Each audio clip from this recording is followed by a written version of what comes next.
Strictly Creative, episode number 5. Our guest is Karim Byron, who's joining us from Osaka, Japan. How are you doing, Karim?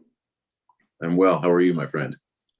I'm doing well, man. So our topic today, I've interviewed you many a times, and this time around, I want to discuss the topic of meditation as well as personal development, but more through the eye of through the lens of meditation from your experience. First question I have for you, Karim, is what is meditation?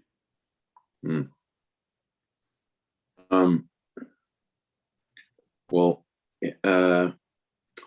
this is before we start, right? I just want to say that, I'm just a person, right? I'm just a human being, or someone going through the experience of being a human being, and through life as it unfolds for me, just like anyone else, right? I've just come to a certain way of seeing things and being in the world that I don't think is exceptional, special. It is something accessible to everybody. And it is actually, from the perspective I have now, is it's your right. It's your birthright. It's your actual inheritance. It's what you it's what you are naturally. And in that sense, that's kind of what meditation is. It is the pursuit of yourself as you are naturally, and then to be able to rest and be comfortable there and not be distracted from it. So your actual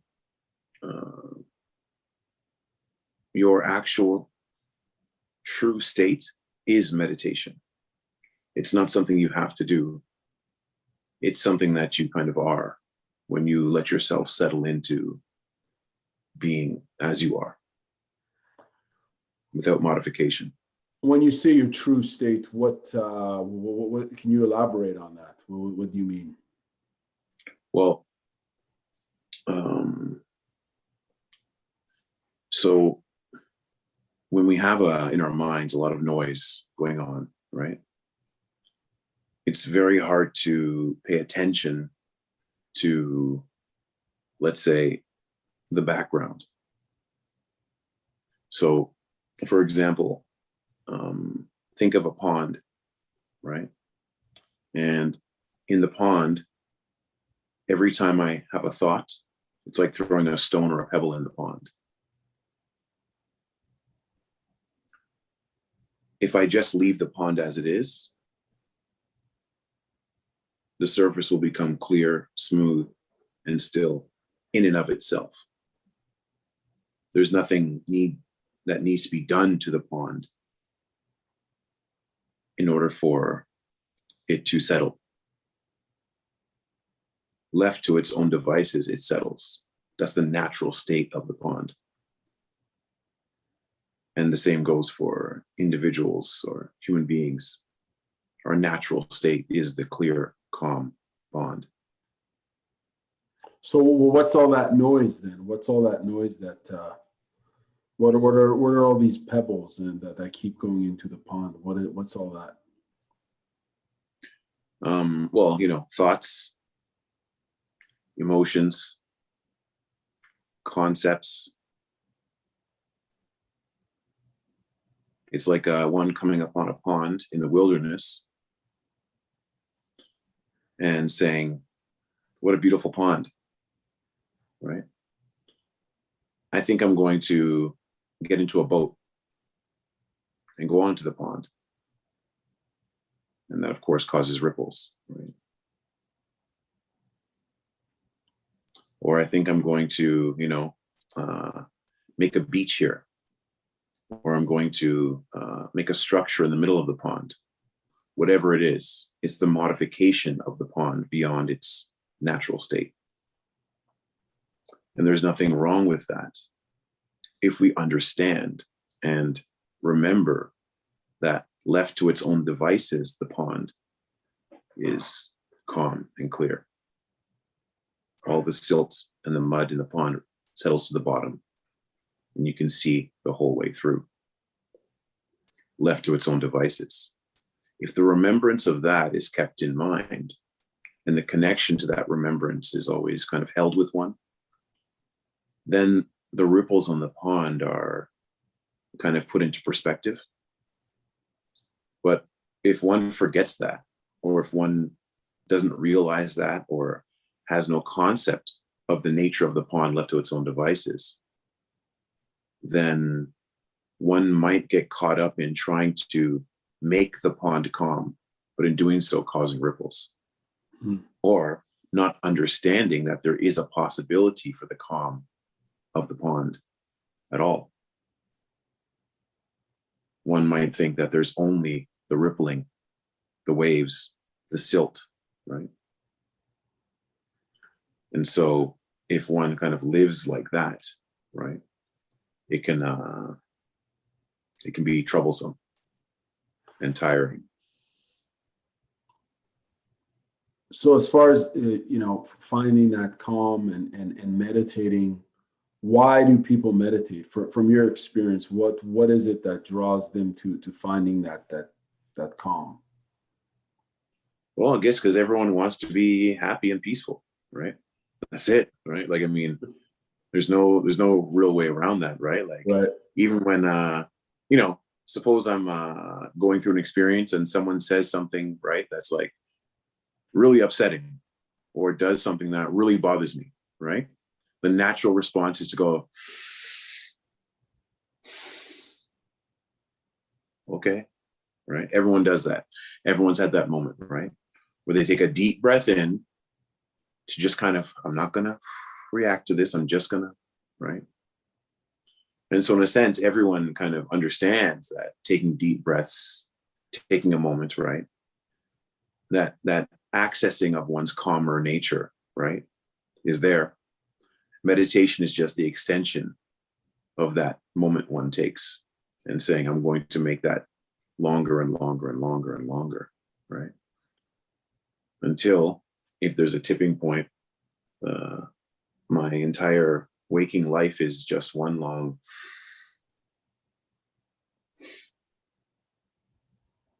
right. With that right there, like, what's the role of breath in meditation?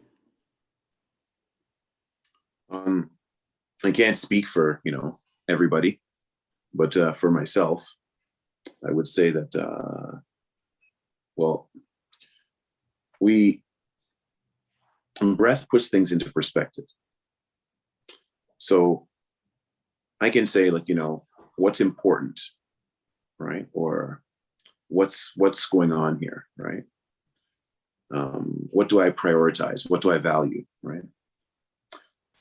Everything that's on my mind, everything that I feel, all the things going on in my life, job, relationships, possessions, right? The ups and downs of every day. If I were to not be able to take my next breath, none of those things would matter. It would all stop immediately. So even for you and I sitting here, right? Or anyone listening to this, think of everything you're going to have to do today. Think of what's on your mind, what you're worried about, what's on your mind from the past, what you think you're going to do in the future, right? Good and bad, all of it, your whole life experience. And now, right? Stop breathing.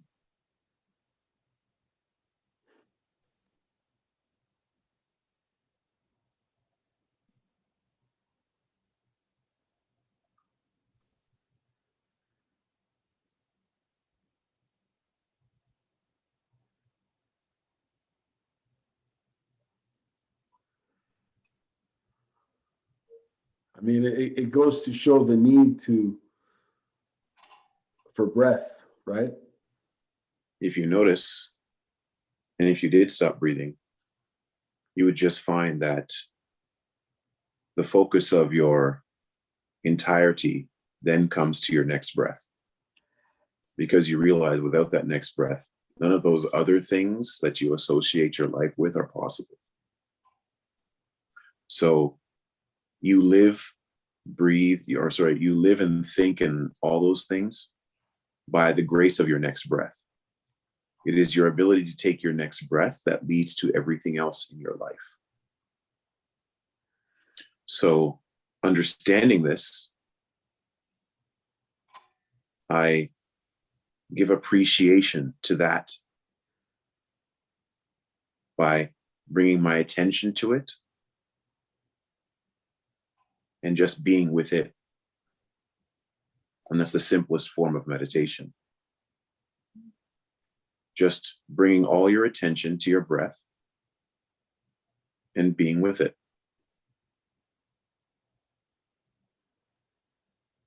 Because without it, nothing else would be possible.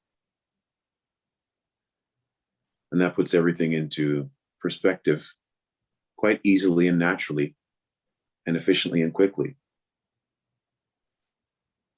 And then remaining in a state where you don't forget who the boss is, right?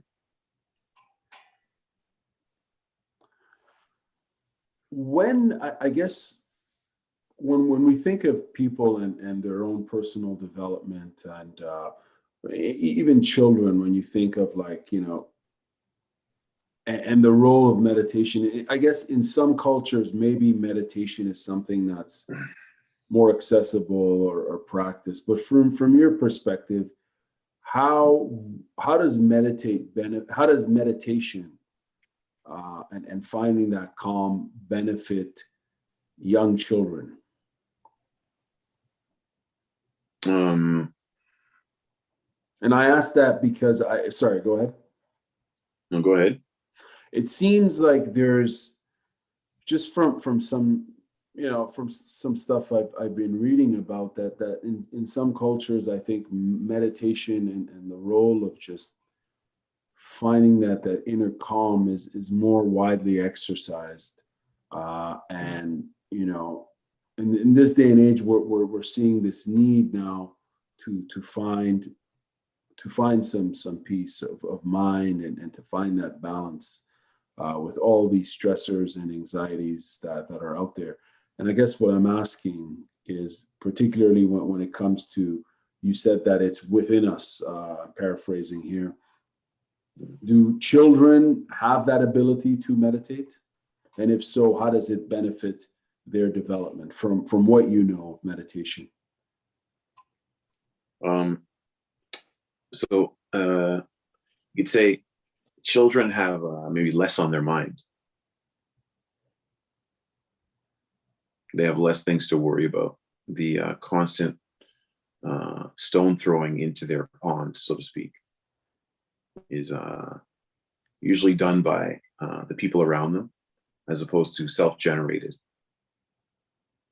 As they get older, they learn how to throw stones on their own, right? But when they're younger, they're kind of naturally not doing that, right? And so in general, you know, children are happier and freer, right? Because they haven't, unless something, you know, traumatic happens, they haven't lost that connection and the remembrance of the pond as it is. Right? So, I mean, maybe they can fall into meditation a little easier than an adult because there's less hoops to jump through. There's less things to let go of. And that can be helpful. Actually, most spiritual paths and their kind of out branches, which come in the form of religion, they're just meant as ways for you to kind of let go of things and, you know, let things be, you know, forgive, you know, love more, right? Surrender, right? All these things that religions preach, right, are just meant to be aids to help one be still enough to let their pond come to rest. They're kind of all roads that lead to deep contemplation and meditation. They're meant to lead you there, right? They're not meant to be these things that kind of like go outwards into the world and change things, right? although that's what they might have become. It's more meant to pull one back, right? To being able to sit down and be still and calm themselves and meditate. And a world in which more and more people are doing that would have the effect of making the world a better place. Right, and it's about, I suppose, that inner work that you're speaking of, that inner journey that people do, and the reason, like in terms of the kids, I think I was reading an article about how they're in some places they're starting to introduce yoga and meditation to young kids as a way to kind of just lower their anxiety and enable them to focus and just enjoy the process and doing that inner work. How over the years, Karim, how has meditation guided you in this sort of in this path that you're on and this inner journey? So to kind of like address the previous question as well, is that a lot of people are trying to introduce meditation for children, right? Right. But like I said, remember, children, unless something traumatic is happening, they're not in the habit of throwing stones themselves. So it's great to kind of introduce meditation to children, but I think we would see much better results in children and the world if, in reverse, the focus was on adults meditating and children being raised in houses where adults meditate. This focus on, getting the children to meditate and things like that. Whereas it's fine. It seems like we're kind of passing the buck and saying, yeah, kids, you need to meditate, right? But actually, if there were mass programs that were having adults meditate, I think the children would be fine.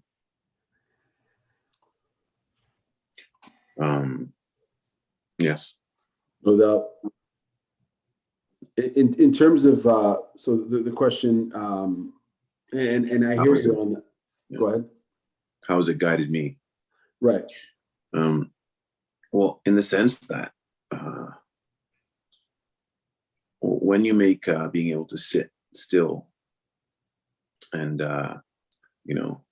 calm yourself and relax into a peaceful, a more peaceful way of being, when you make that your goal, then of course the things that come into conflict with that goal in your life, first of all, they pop out at you, right?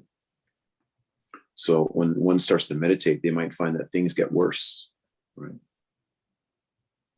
And it's not that they were they're getting worse or things were worse than they were before. It's that now they stand out more because the background of peace makes things stand out more, right? If the background is also swirling and chaotic, right, then of course things that are in the foreground that are swirling and chaotic, it's all just one big mess.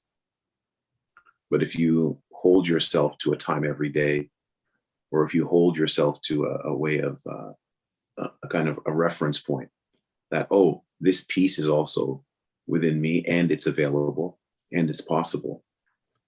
Now everything else stands out in stark contrast to that.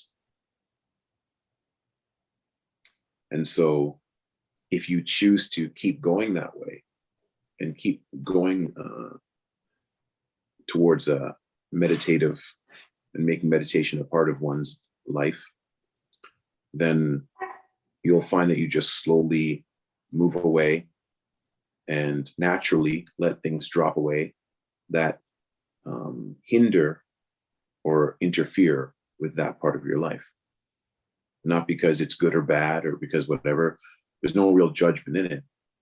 It's just that I know if I'm going to go and do this, or I'm going to think in this way, it's going to take me that much longer or be that much more difficult for me to sit in peace.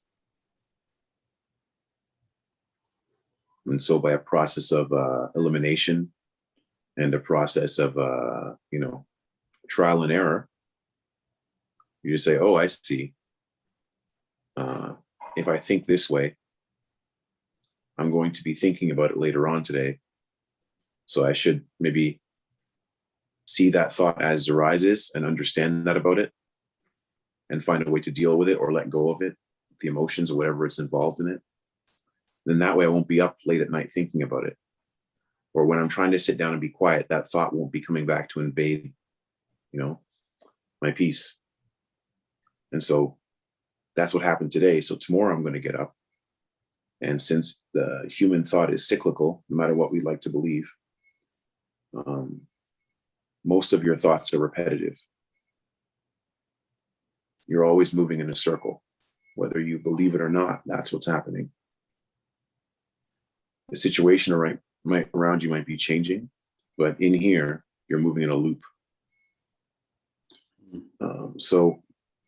And that loop's just interacting with your outward environment or your experiences as they arise, but you're in a loop in how you experience it and deal with it. So, yeah, when those times come up, as you're going through your loop, every time you put your experience into the context of how it's going to affect your peace, you start breaking those patterns down. And so that's how meditation guides you. It's kind of like a North Star that you can follow throughout the day because you know, and now your mind knows that at some point in the day, your goal will be to sit in absolute stillness and silence and be at peace. And so the mind will eventually, it'll fight that. And it will want to say, that's not really valuable. Or it'll say, let's skip today. All those things are going to happen. And that's fine. But it's because you've been maybe living in a certain way up until now. And so before you're going to make any really drastic changes, your mind, by its nature, which is efficient, and it wants to, help you out in a way, it's going to say, are you sure about this? Are you sure this is something you want to do? Right? It'll start to give you other options, right? It's saying, how about we do this instead? How about we do this instead? And then it's up to you to choose, right? So in a way, once you start meditating as well, your mind starts making you aware of even more options because you're saying to it, I want to change things. And so the mind then says, oh, well, that was always available. We could always change, right? How about this? How about this? How about this? But what you're proposing is something kind of radical. You're saying, I want to do the change of seeing what we're like without any modification at all. What are we naturally? Completely hands off.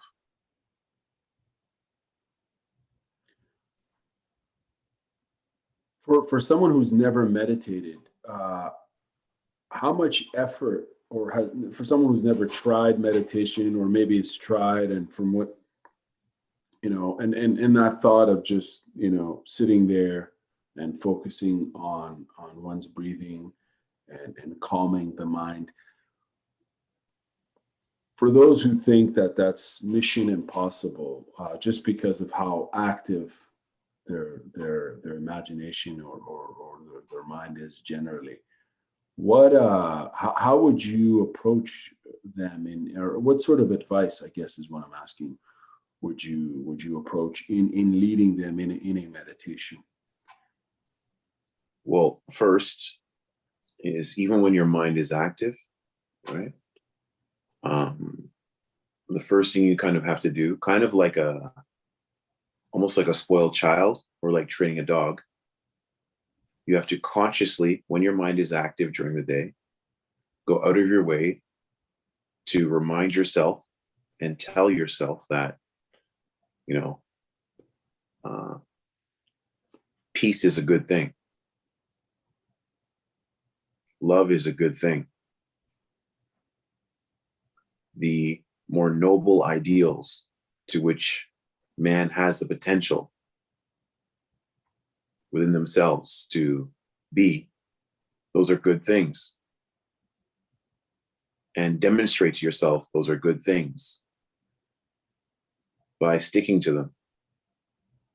And it might not be that your situation turns out for the better, but you will notice that you feel better at the end of the day.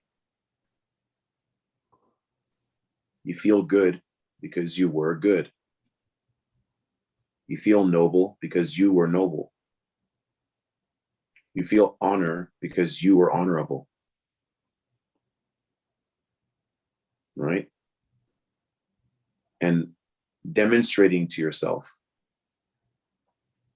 by going out of your way to do these things. Not, going out of your way to be, I'm going to be just, whatever anyone wants, I'm going to take my wallet, take my, take my house, no, it's not about that. It's about when you're going through your day, you will have times where it will cost you nothing to take a more noble path. It will cost you nothing to act in a higher form of virtue. It costs you nothing except time, perhaps, and pride.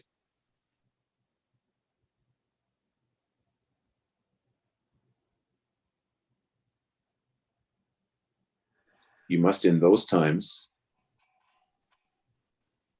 do that deep breath and do the right thing, so to speak. Not some big gestures that you'll go, oh man, I shouldn't have given away my wallet, right? No. Things that will cost you nothing, and you will know what they are, where you could just let something go or do the right thing even though no one's looking, or be the bigger person, as they say, right? They cost you nothing, really. But what they will cost you is a lack of peace later on down the road. And so you must kind of move into a way of seeing things where you're like, well, I'm going to do this, not because it makes sense to my constant, plus and minus machine going on up here. How is this going to benefit me? Or how is this going to not benefit me? Because it's just the right thing to do. It really costs me nothing in this moment. I got to take a deep breath and consider before I do it, because I wanted to just react. You will find that if you start to do this with small things every day, it will accumulate. Some days will be better than others. And it will greatly help you when you sit down to meditate now, because there'll be a sense of well-being that comes from being well as you move through your day. Right? And so the meditation process, you can kind of sit into it a little easier. And this is where, all spiritual paths and religions talk about, right? First, you got to start by holding yourself to a code or some kind of discipline or some kind of, be a better person, right? Because this will help you when you sit down now, because there'll be less things kind of disturbing your pond, right? But when it comes to the practice of meditation itself, the easiest thing you can do, right, is just like we were sitting here, breathe deeply. Breathe not from your chest, breathe all the way down into your belly. And let yourself relax.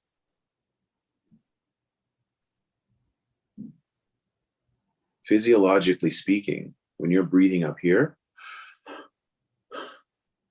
right, compared to when you're breathing down here in your belly, when you're breathing deep from your stomach, belly breathing, they call it, it's physiologically telling your body that everything's okay. So just talking about like the body, no like, crazy mind and spirit stuff, no. Just your body alone, by breathing from your stomach, it's sending out signals that everything's okay.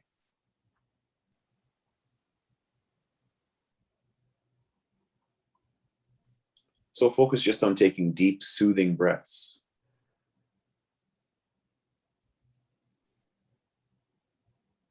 Kind of let things settle.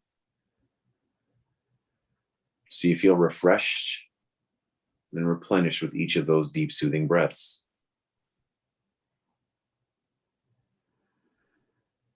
Don't try to stop your thoughts.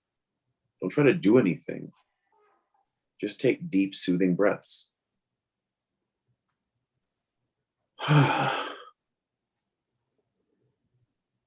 Just try doing that 100 times and not feeling a little better.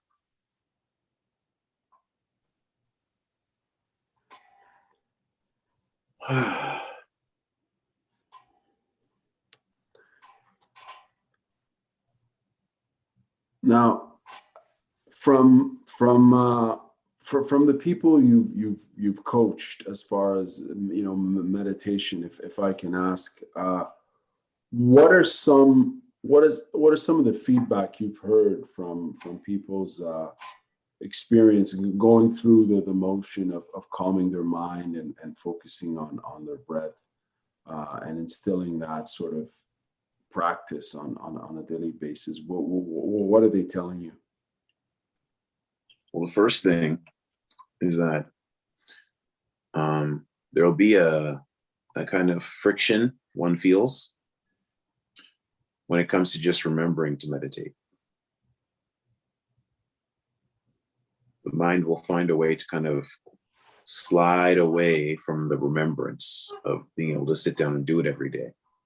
And so for a lot of people, just the remembrance to even once a day sit down and meditate is a challenge, and it's fine, right?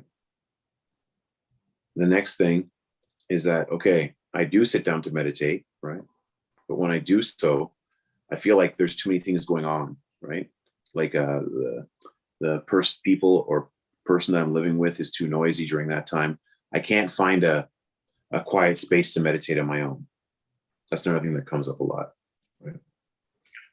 Another thing is that I can't find the time, right? Because I'm very busy. I can't find the time in the day to kind of get a few moments alone to meditate. Those are just like the preliminary things that always pop up at first, right? Right. Then once you can sit down and hold yourself to a time in practice, then the next thing comes. It seems our mind gets noisier now, and I can't make things quiet, and all sorts of things start to come up, right?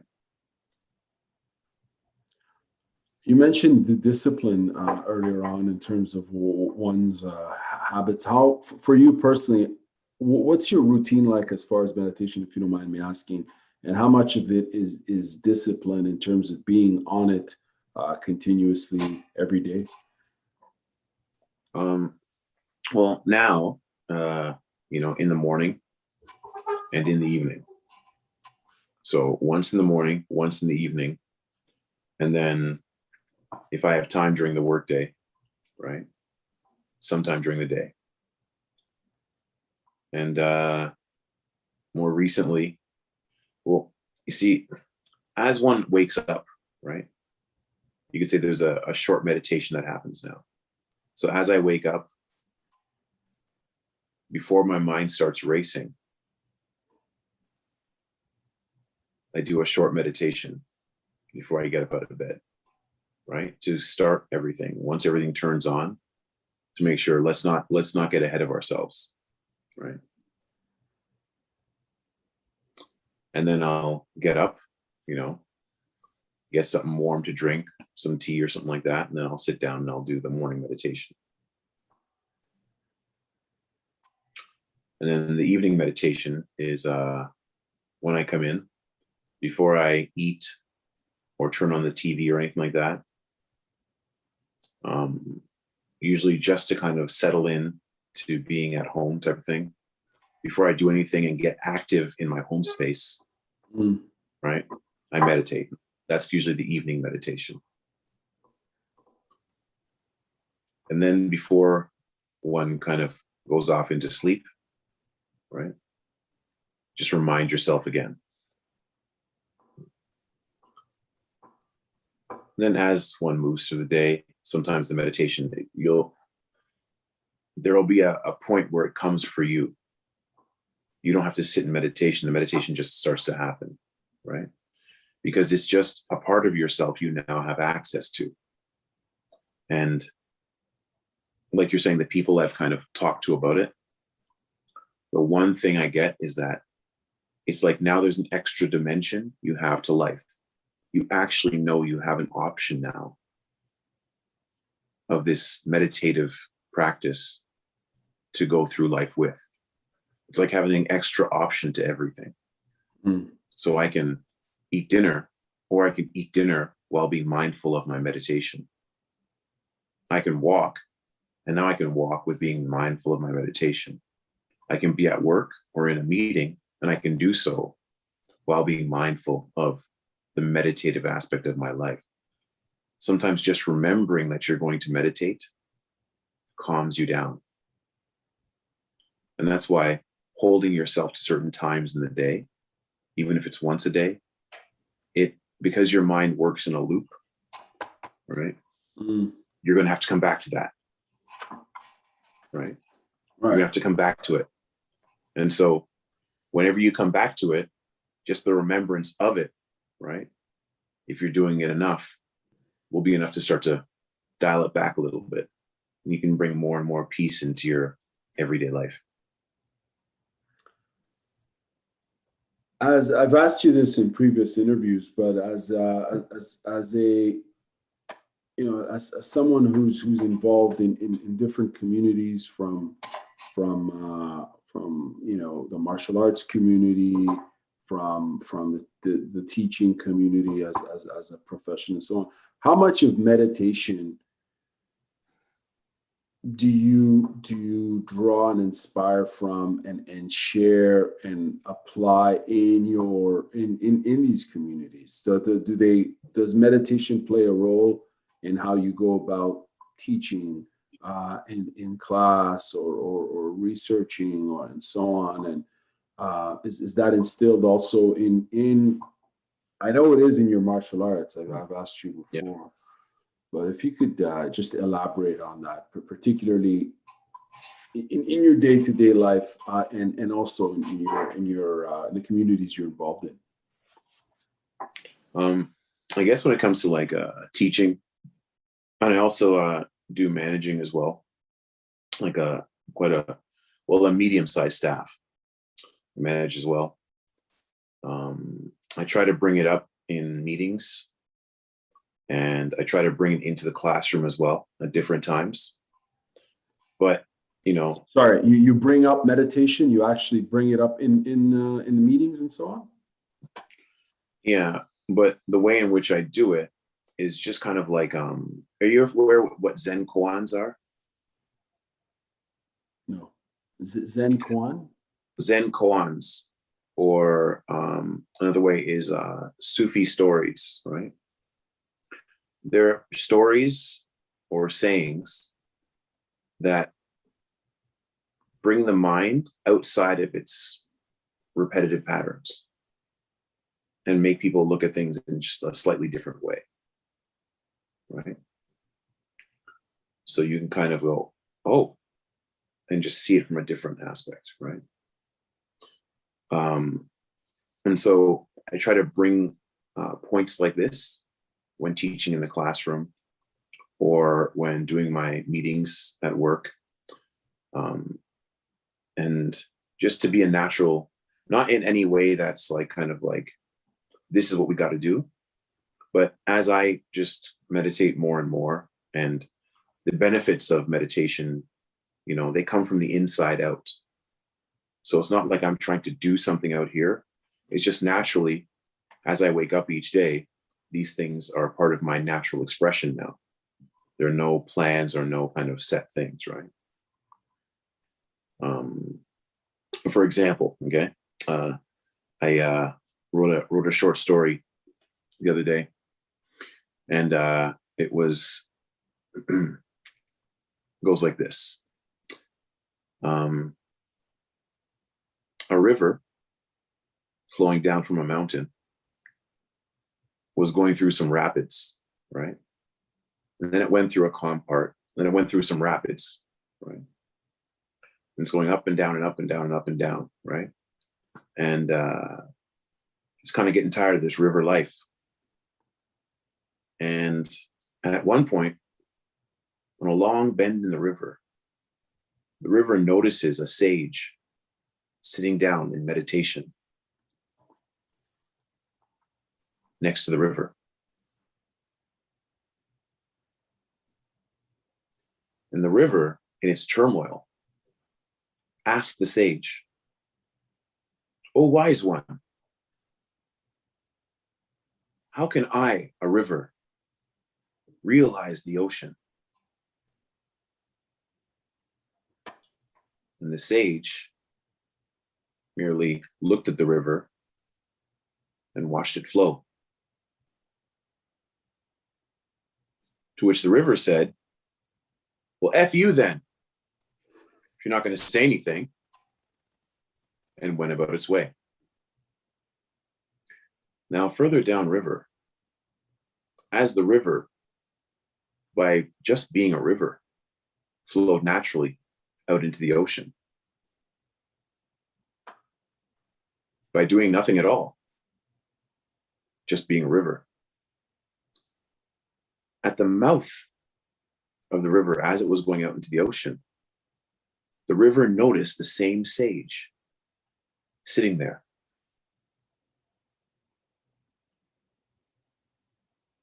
With the same calm expression on his face,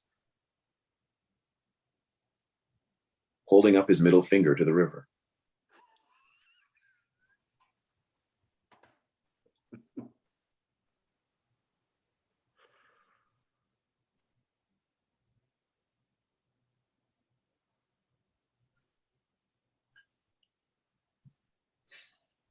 Much of life's friction is a river asking, how does it realize the ocean? Wow.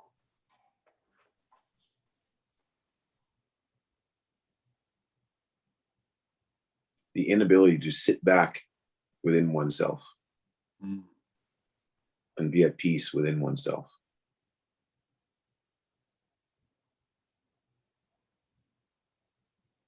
Is much of life's conflict. Because if I can't be at peace within myself, I cannot be at peace with things outside of myself, other people, situations, life in general. It doesn't work the other way around.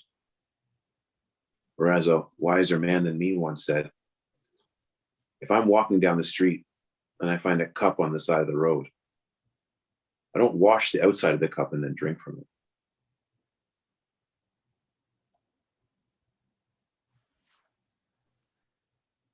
I wash the inside, and then I'm okay to drink from it.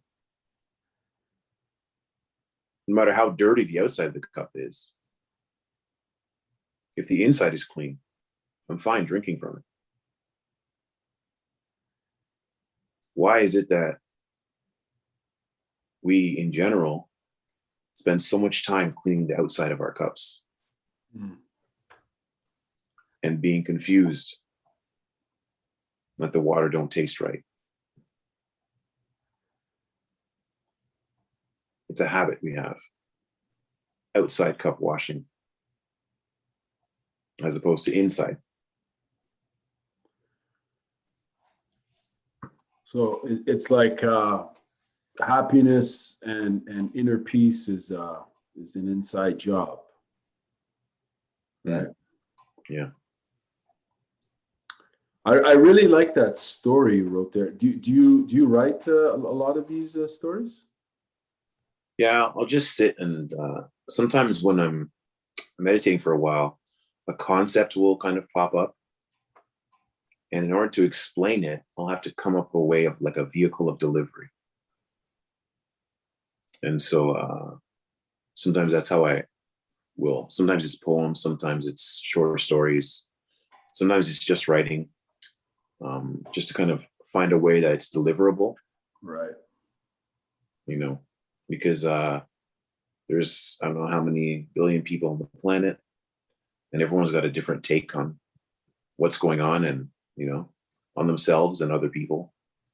So, you know, to make things of greater service, it's better to make it as accessible as possible to the greatest number of people.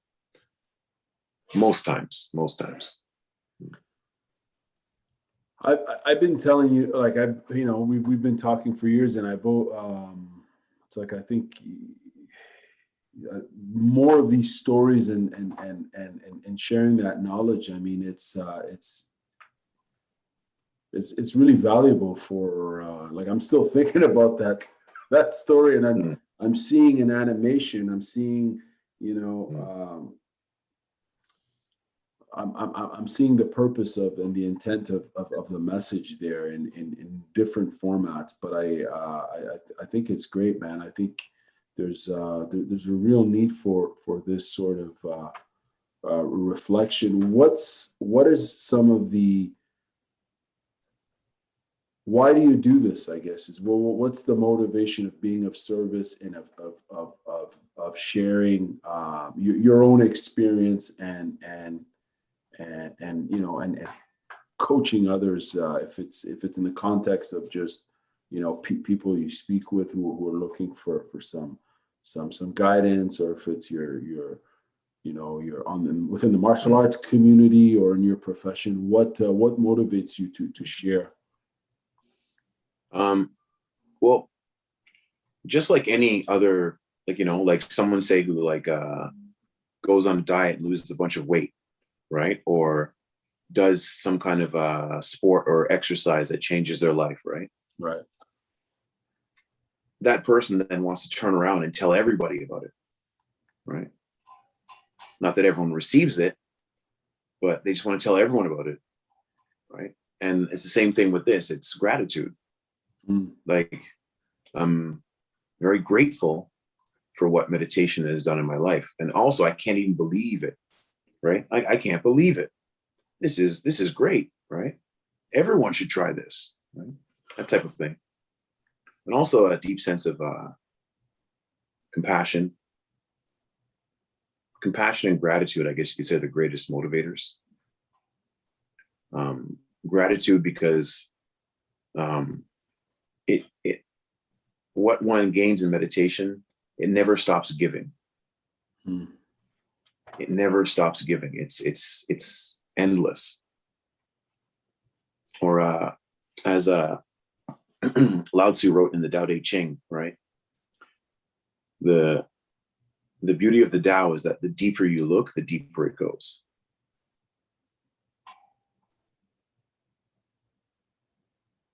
And so because it doesn't stop giving, you could say there comes a point where your cup runneth over.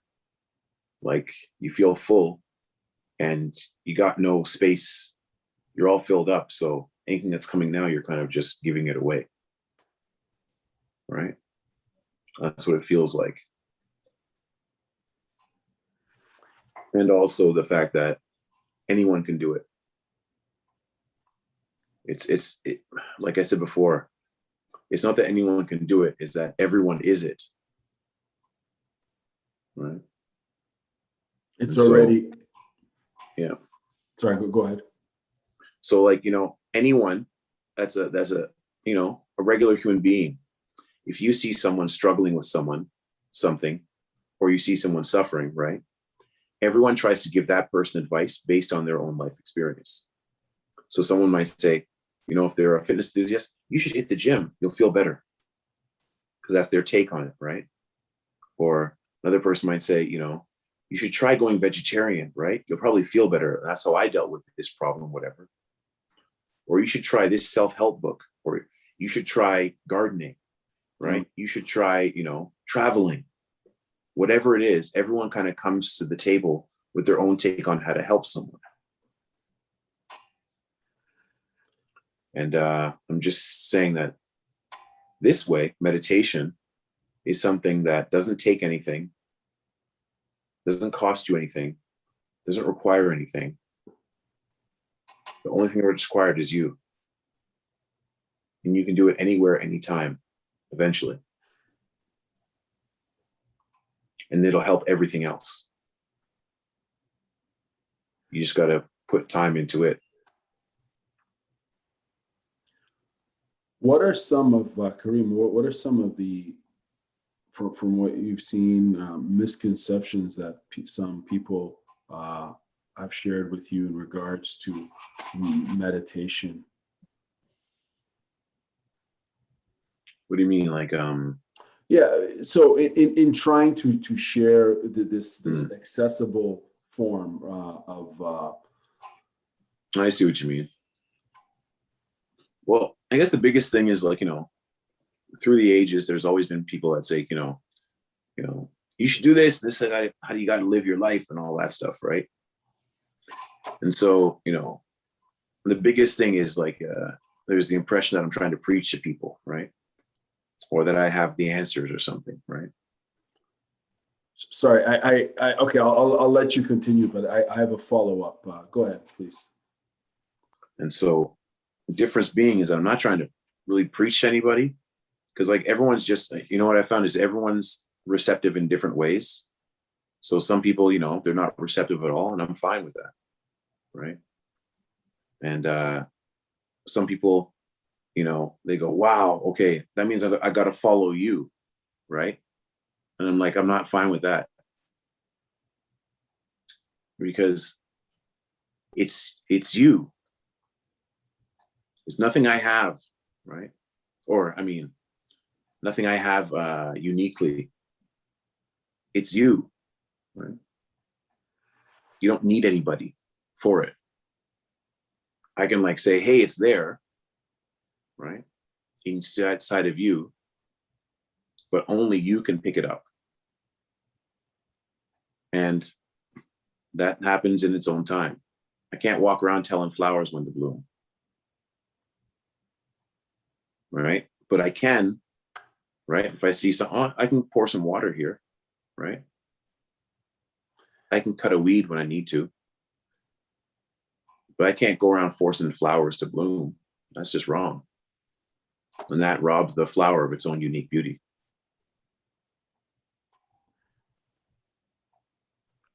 In terms of, I appreciate that. What I'm also asking as well is for people who are apprehensive for whatever reason, as far as trying to meditate, excuse me, but also explore that this journey inwards. What are some of the fears and misconceptions that they may have? This is I'm asking in regards to people that you've interacted with or coached or whatever.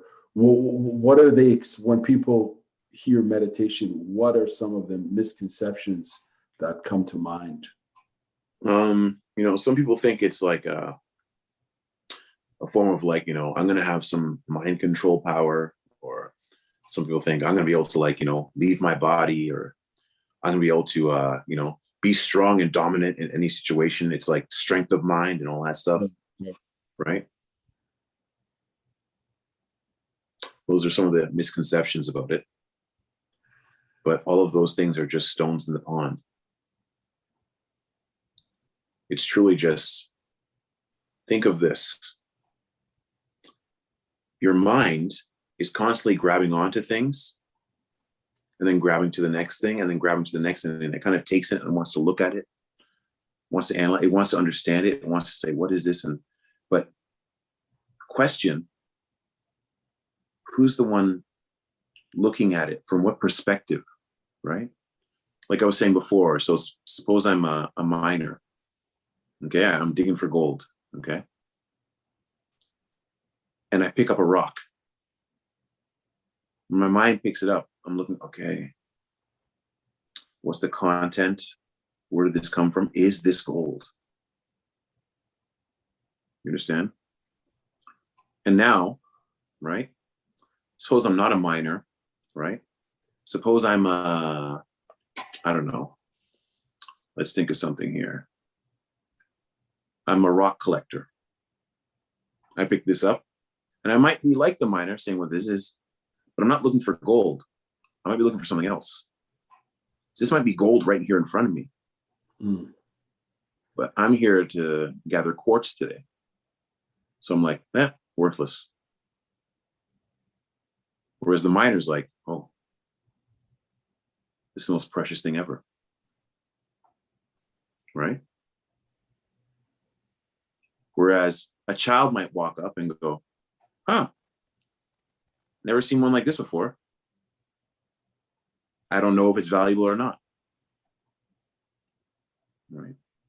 So when our mind grabs onto stuff, right, it looks through and analyzes things and holds on to things based on what we're valuing, based on the perspective we value. And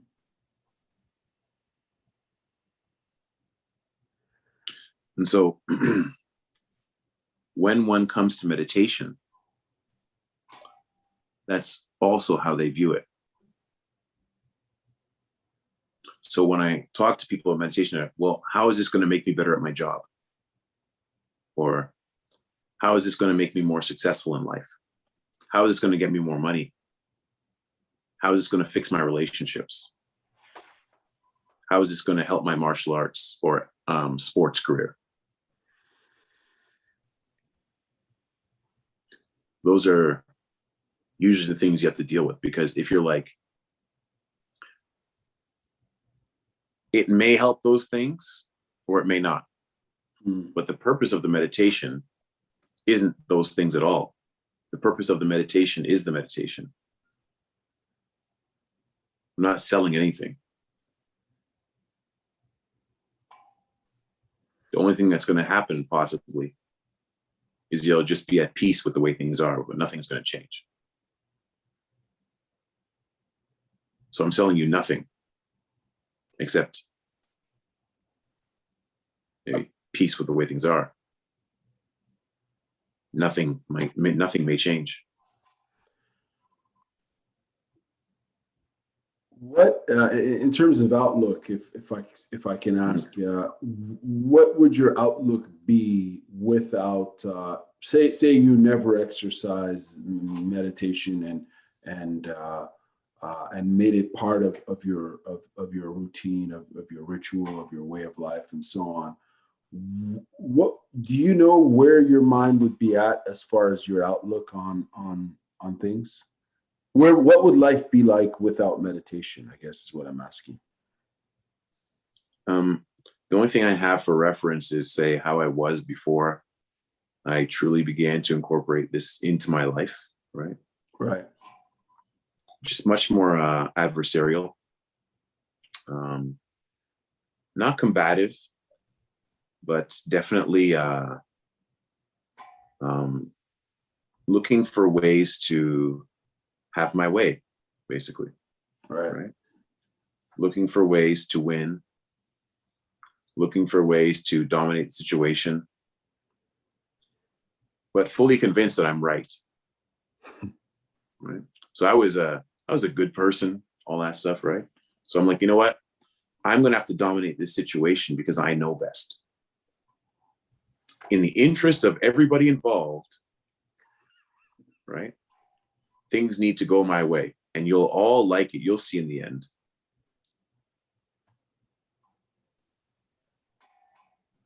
That's hilarious. I love the honesty there. There's some raw truth for sure. It's interesting to hear that it's giving you this sort of outlook. Now, what keeps you inspired and happy? As someone who meditates regularly, beyond the practice of meditation, or in the practice of meditation, what keeps you inspired? Like I said before, the deeper you look, the deeper it goes. So the levels of peace and love that one can experience are limitless.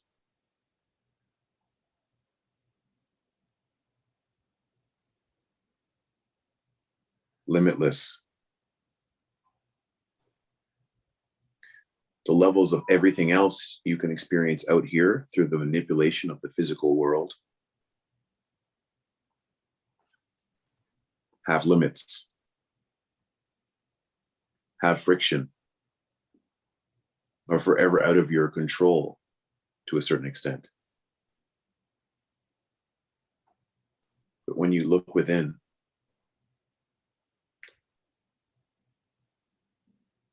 that's completely under one's control. And you can do it wherever, whenever. And the love, the peace love, I call it the joy, one can experience is limitless and abundant.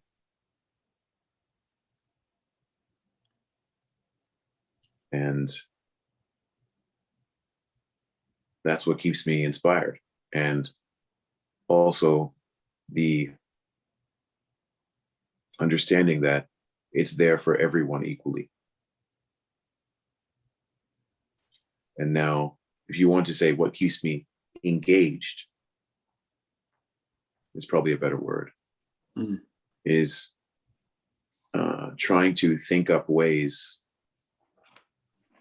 to express this so that other people can find it for themselves and be inspired to do so. Not because they want to get something out of it out here, but because they realize it and move within on their own. It's well, put it this way, it's like compassion, I guess, is what keeps me inspired. But not like, oh, poor everybody. And I'm so, I'm so enlightened and all this stuff. Not that.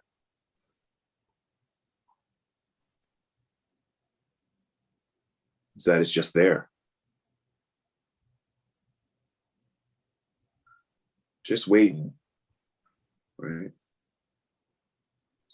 It's more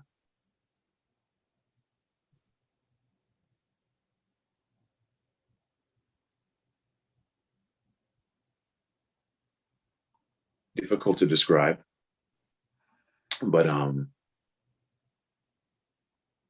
love, if I could sum it up into a word, that's what inspires me. Love. That's awesome, man. I know I'm asking some tough questions for potentially a very hard thing to explain, I suppose, right? It's if people haven't meditated or tried it, it might not they might not, and there's a whole journey, I understand, in that, as you're saying, it's continuous as you've experienced it. Karim, I have two questions left for you. Where, for people who want to start out and exercise their ability to meditate, for people who want to, what advice do you have? Like, is there a particular book you recommend? Is there a particular practice? And I know you said it's accessible for everyone, meditation is, but for some who may want to start in a particular way by just informing themselves, what do you recommend? Well, there's so many ways to go about it that, like, I don't want to say one is better than the next.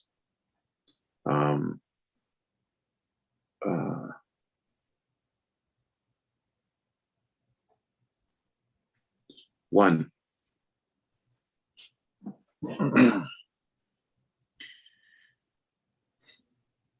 one must kind of come upon the concept, and this is the radical part of it, is that it's free and it's free, which means it's free in that it costs you nothing. It's readily available. And it's free, which means it adheres to no conditions and boundaries. It's free and it's free. And so are you.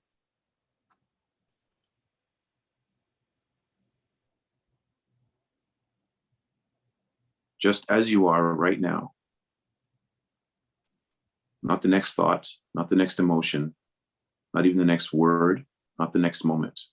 Right here, right now, without lifting a finger.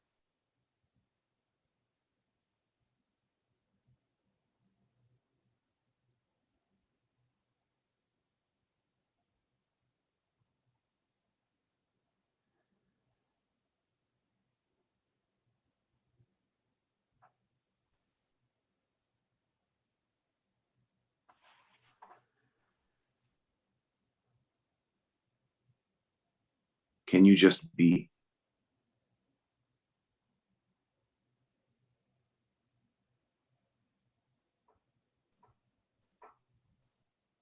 You may notice that there might be that inkling of, yeah. But thoughts are constantly trying to pull you away from that.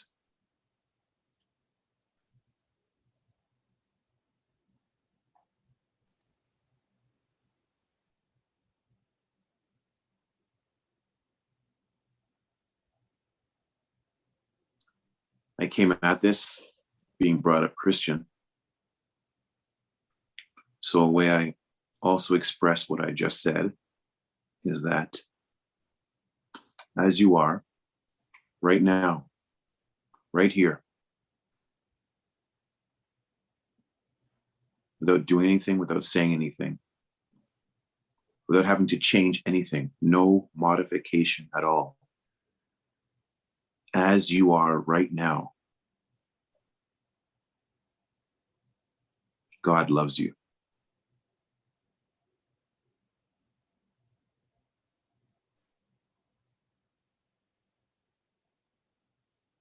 We have but to accept that. And you may notice that the mind now is coming up with reasons for you not to accept that. It can't just be so easy. It couldn't just be so. It can't be free. I got to do something for it. I got to be something for it. I've got to become something. I've got to stop doing something. I've got to change something.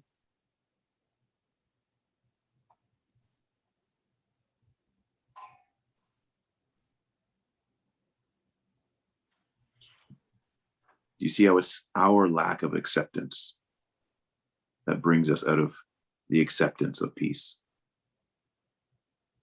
and love. Because we can't accept things and ourselves as we are right now in this moment.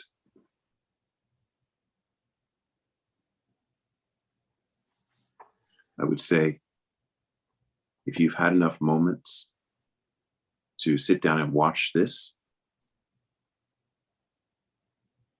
then you have enough moments to sit down with yourself as you are, past, future, all that stuff, the whole storm of the mind. Just sit down and understand that if everything stopped right now,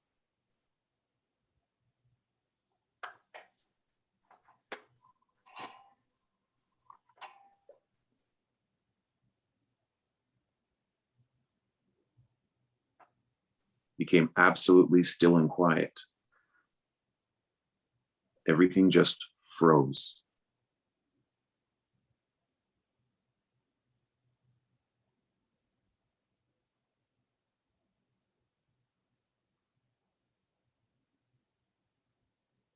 There would be but peace.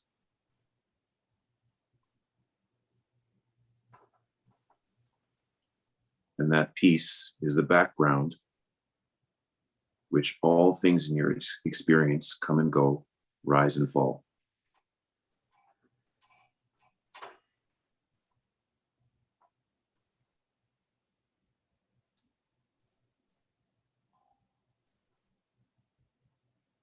And it's always there.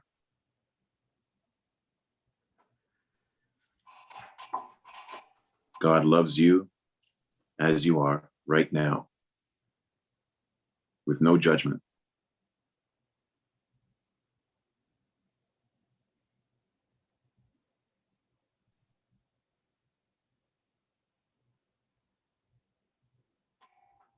Notice that within yourself that rails against that idea, that won't accept that.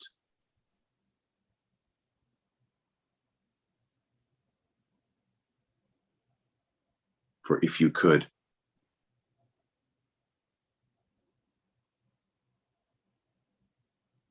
escape that voice, you would be free.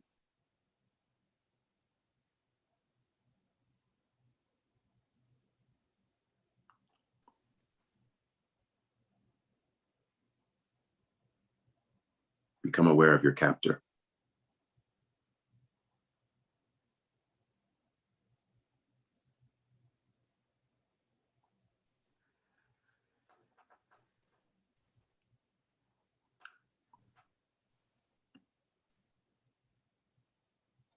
By whatever means you have, find a way to remember. Fight for that remembrance.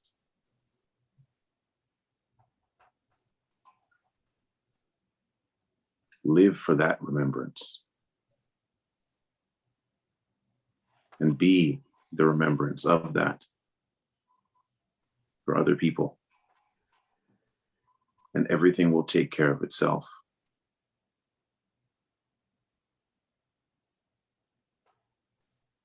It doesn't matter where you start from. It doesn't matter where you start from. There are 7 billion plus people on the planet, which means that there's 7 billion plus starting points.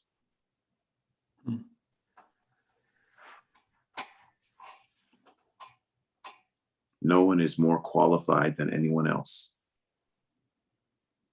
It is your birthright to experience your life in freedom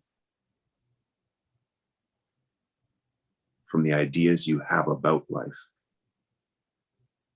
Is your birthright.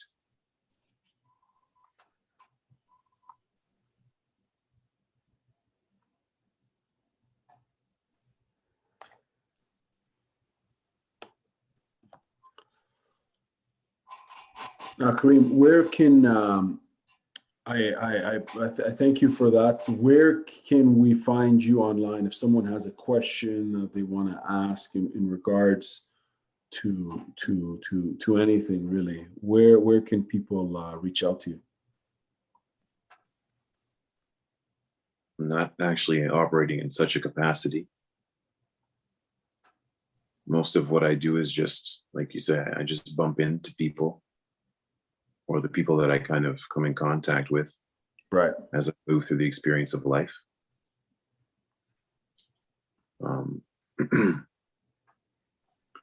I have a podcast that I do from time to time with a friend of mine called Oneness Radio, ONENESS Radio. And we're on, I think, Spotify and YouTube and stuff like that. We kind of discuss these things. You'll know it because the the icon for it will be a microphone, colored in the colors of the yin yang symbol. That's a way you can kind of access content if you wish. But anyone wanting to reach out to me, I'm a strong believer in that. The people that I need to come into contact with me through the motion of the universe, everything moving all together. But if one is really interested in it, then ask Garmamie, and he'll know where to find me. Well, I'll make sure to share links to your podcast, of course. Karim, thank you very much for this conversation. And maybe we'll do it again. I've interviewed you many times over the years, and it's always interesting to hear, from you and to hear your story. I'd just like to say one more thing, is that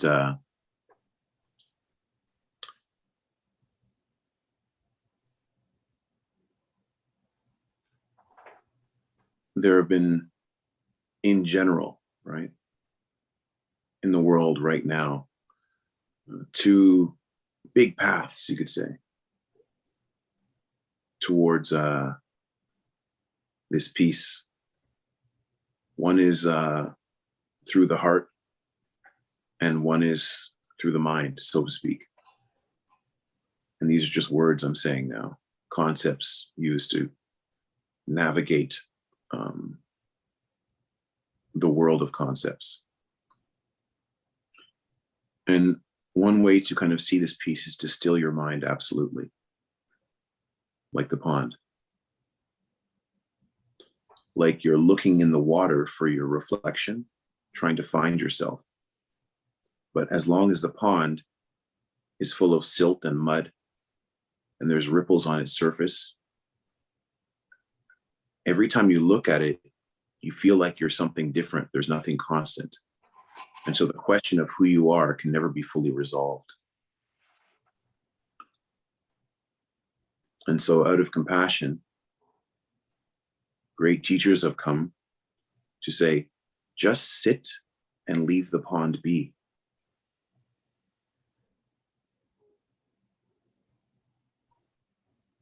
And in time, your reflection will be clear in the clear pond with no ripples. Just leave it be.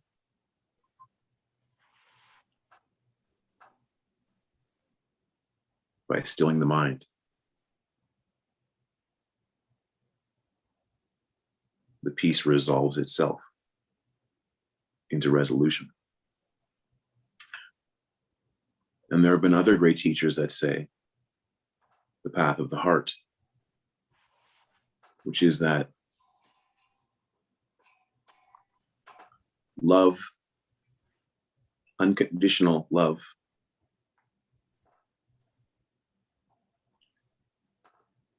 make it your master and follow it above your reason. Is another way to, as opposed to making the mind still, jump over it completely.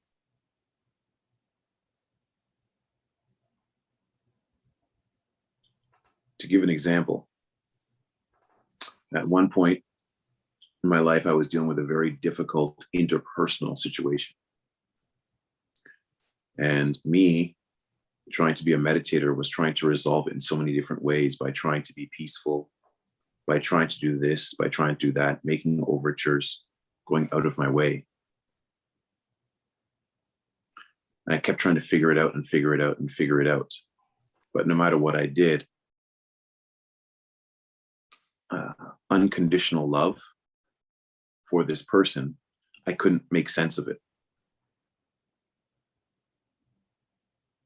And unconditional love for the world in general, this task that's been laid down by these great teachers, unconditional love, I couldn't make sense. I was trying to figure it out. I couldn't make sense of it.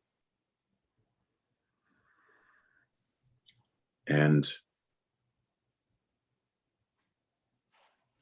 on the morning, I realized that it just doesn't make sense.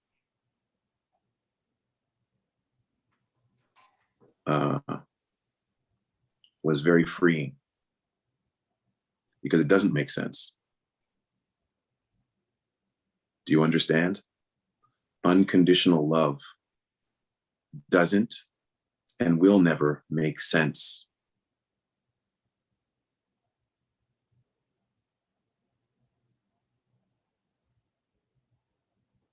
It's outside the bounds of the mind. If you follow it, it will lead you outside the bounds. So for everyone out there trying to reason and figure it out, I say again, unconditional love does not make sense.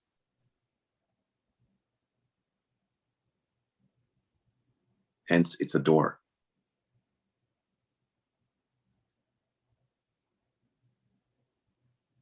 To somewhere beyond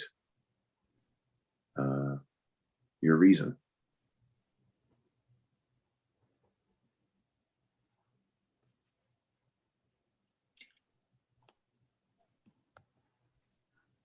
Two major paths that end up to the same place. And there's probably 7 billion more. It's you. It's you. That's all. Thank you very much, Karim. It's, I think, 11, it's noon over there, isn't it? I don't know. I stopped checking my watch a while ago, my friend. Thank you again for your time and insight, man. This has been awesome. Have a wonderful day, and speak to you soon. You too.